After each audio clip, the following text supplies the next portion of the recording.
की 8 पटरानियां हैं, 16,000 सौरानियां हैं। और पहला विवाह ठाकुर जी का रुक्मणी मैया के साथ संपन्न हो गया। बोलो दूल्हा सरकार की। और बड़ा गजब का विवाह हुआ पहला। अब जरा दूसरा सुनो। एक राजा था, उसका नाम था सत्राजित। सत्राजित नाम के राजा के पास में मणि थी जो 8 भार सोना सदा देती थी। भगवान ने खबर भेजी, इतने सोने का तुम क्या करोगे, राजकोष में जमा करो, काम धाम आएगी, यहाँ से राज्य का निर्वाहन होगा। उस राजा ने मणि नहीं दी। वह मणि उस राजा को, सत्राजित नाम के राजा को, सूर्य भगवान भुवन भास्कर से प्राप्त हुई थी। एक दिन राजा का भाई प्रसेन वह मणि पहन करके वन में गया।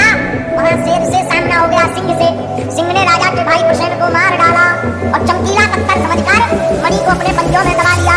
लेकिन उस शेर का युद्ध एक बार एक जामवंत जी से हुआ। जामवंत जी ने शेर को मार डाला। वो चमकीला पत्थर समझ करके वह अपने पास मणि लाकर अपनी बेटी जामवती को दे दी। इधर जब कई दिनों तक राजा का भाई वापस नहीं लौटा, बहुत दिखवाया बुलवाया, तो राजा ने यह मन ही मन विचार कर लिया, हमारे भाई का वध जरूर जरूर जरूर द्वारकाधीश ने मणि के चक्कर में कहीं मरवा डाला। बताओ, भगवान पर भी आरोप लग गया। अब भैया दुनिया बहुत खतरनाक है, ये भगवान पर भी आरोप लगाने से नहीं छोड़ती। अपन तो इंसान है, इन्होंने जब राम को नहीं छोड़ा तो काम को क्या हलवा छोड़ेंगे। लेकिन राजा ने एक गलती कर दी। क्या? राजा ने सोचा तो, पर कोई प्रमाण नहीं था, पर अपनी पत्नी को बता दिया कि लगता है हमारे भाई का मर्डर द्वारकाधीश ने करवाया है, पर कोई प्रमाण नहीं है तो तुम बोलना मत, किसी को मत बताना, और किसी भी बात का प्रचार करवाना हो तो स्त्रियों को एडवर्टाइजमेंट का ठेका दे दो। राजा सत्राजित ने अपनी पत्नी को बता दिया, सुनो, लगता है द्वारकाधीश ने हमारे भाई को मरवा दिया, पर तुम किसी को बताना मत, वरना प्रमाण मांगेंगे, हम प्रमाण नहीं दे पाएंगे। रानी बोली, चिंता मत करो। दूसरे दिन रानी मन हीन करके बैठी थी तो दासी आई। क्या बात, आप मन क्यों खिन्न की है? बोले कोई बात बताना नहीं। बता, हम तो तुम्हारी दासी, हम कहीं बात बताते, अरे हम तो तुम्हारी आत्मा है, हम तो तुम्हारी मित्र है, आप चिंता मत करो, हम कसम खा के करें, हमें बताओ क्या बात, हम निपटाएंगे। बोले अरे क्या बताएं, हमारे देवर का वध द्वारकाधीश ने करवा दिया। दासी ने अपने पति को बताया, पति ने दूसरे को बताया, धीरे धीरे पूरे नगर में हल्ला हो गया, भगवान के ऊपर आरोप लग गया। भगवान ने सोचा हमारे ऊपर आरोप, भगवान स्वयं राजा के भाई का मर्डर का पता करने गए, वन में गए। वन में जाकर भगवान ने देखा एक जगह घोड़ा मरा पड़ा है, इंसानों की हड्डियां पड़ी हैं, समझ गए ये राजा का भाई का शव है। पर इसे किसने मारा? थोड़ा आगे बढ़े तो शेर पड़ा था, अरे शेर ने मारा, पर शेर को किसने मारा? तो पैर बने हुए निशानों के द्वारा जामवंत जी की गुफा में भगवान कृष्ण पहुंच गए। वही जामवंत जी जो राम अवतार में राम जी के साथ में थे, ये वही जामवंत जी हैं। उनकी गुफा में पहुंच गए। जामवती मणि लेकर खेल रही थी, इतने में जामवंत जी आ गए। भगवान का जामवंत का फाइटिंग युद्ध होने लगा, क्योंकि बिना बताए क्यों हमारी गुफा में आ गए हो। 28 दिन तक युद्ध चला महाराज, ना जामवंत जी हारे हो, भगवान तो हारने वाले नहीं है। मुक्का मार मार के भगवान ने जामवंत जी की नट बोल्ट ढीले कर दिए। 28वें दिन जब भगवान ने 360 डिग्री का मुक्का बनाया, सोई जामवंत जी हाथ जोड़ के बोले महाराज अब हम पहचान गए, राम ही घनश्याम बन करके आए हैं। भगवान बोले मुक्का में पहचान का? महाराज क्या बताएं, जामवंत जी को राम जी ने ही वरदान दिया था, तुम्हें सब बूढ़ा बूढ़ा करके चढ़ाते हैं, तुम्हारी ताकत का पता द्वापर युग में सबको बताएंगे तो तुम बूढ़े में भी कितनी ताकत होती है। बोलो जय बजरंगबली। इसलिए आए महाराज। ठाकुर जी बोले हम पर आरोप लग गया मणि चोरी का। जामवंत जी बोले महाराज मणि तो तभी मिलेगी, हमने बेटी को दान में दे दी, अब बेटी से दान में दी नहीं जाती, एक काम करो आप हमारी बिटिया से शादी कर लो, दहेज में मणि ले लो। भगवान बोले अच्छे पद गए, एक तो पहले हो चुकी, महाराज चोरी का कलंक निकलवाना है तो करो शादी, नहीं तो जय सिया राम। भगवान बोले हो जाने दो, 1 2 3 4 5 6 7 भावर पड़ी और जामवती के साथ में भगवान की शादी हो गई। मणि लेकर आए, अब 2 शादी हो गई, लेकिन जैसे ही मणि लेकर के आए भैया राजा के सामने गए, हे राजा हमारे ऊपर आरोप लगाया था कि हमने तेरे भाई का मर्डर किया, ये ले पकड़ मणि। हमने कोई मर्डर नहीं किया, देख हम प्रमाण पत्र रजिस्ट्री साथ में ले आए। तुरंत जामवती को आगे कर दिया। जामवती ने पूरी कथा बता दी। राजा लज्जित हो गया, बोला महाराज अब ये मणि भी हमको नहीं चाहिए, अब तो हमारा उद्धार करो, हमारे पास भी एक बिटिया है, उसका नाम सत्यभामा है, उससे शादी कर लो, दान में ये मणि ले लो। भगवान बोले अच्छी आफत, एक पहले दान में ले आए, मणि लेके आए, तुम्हें दी तो तुम वही गुण गा रहे हो, पर कोई बात नहीं, तुम्हारी श्रद्धा है तो आने दो।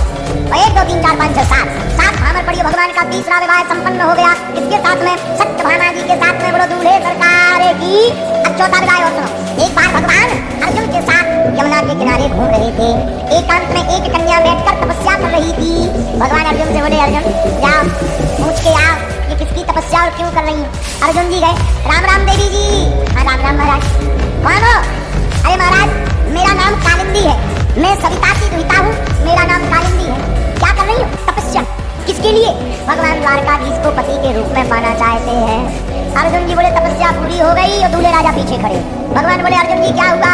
अर्जुन जी बोले कुछ नहीं, एक और हुआ, कुछ नहीं एक और। भगवान बोले क्या? अरे बोलो तपई कर रही हो तुम्हारे लिए। आने दो, श्रद्धा है तो आने दो। और 1 2 3 4 5 6 7 भावर पड़ी। भगवान का चौथा विवाह भी संपन्न कालिंदी जी के साथ हो गया। बोलो दूल्हा सरकार की।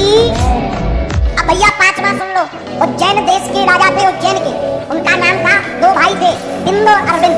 दोनों भाई थे, जिनकी एक बहन थी जिसका नाम था मित्रविंदा। दोनों भाई राजनीति में फायदा लेने के लिए अपनी बहन का विवाह दुर्योधन से करवाना चाहे। स्वयंवर रखा, बहन के कान में कह दिया, सुनो दुर्योधन आएगा, गले में माला दुर्योधन के डाल देना। मित्रविंदा तो ठाकुर जी के नाम की माला जप रही थी। स्वयंवर हुआ, दुर्योधन आया, उनकी तरफ नहीं देखा। द्वारकाधीश भी आए, उनके ही गले में माला को डाल दिया। भगवान बोले जब माला डल गई, अब कोई बात नहीं, श्रद्धा है तुम्हारी तो आने दो। 1 2 3 4 5 6 7 भावर पड़ी। भगवान का यह 5वां विवाह संपन्न हो गया। बोलो दूल्हे सरकार की। अब जरा 6वां और सुन। कौशल नरेश थे, इनका नाम था नग्नजित। इनकी बेटी थी सत्या देवी। राजा ने प्रण लिया कि हमारे पास 7 बैल हैं, और जो हमारे 7 बैलों को एक रस्सी में बांध देगा बिना फुटे पिटे, उस वीर के साथ हम अपनी बेटी सुंदरी सत्या देवी का विवाह करेंगे। बड़े बड़े योद्धा गए, काऊ का पेट फट गया, काऊ को हाथ टूट गया, काऊ के सींग लग गए। भगवान को पता लगा कि ये काम नहीं हो रहा। भगवान बोले हो जाएगा। लोगों ने खबर दी, भगवान पहुंच गए, और देखते ही देखते एक क्षण में भगवान ने 7 रूप बनाए, कोई देख नहीं पाया। एक क्षण में रस्सी बांधकर बैलों को नाच दिया। राजा बोले महाराज तुम्हारे जैसा कोई वीर नहीं है। भगवान बोले गिफ्ट आने दो। और 1 2 3 4 5 6 7 भावर पड़ी। और ठाकुर जी का यह 6वां विवाह भी संपन्न हो गया। बोलो दूल्हा सरकार की।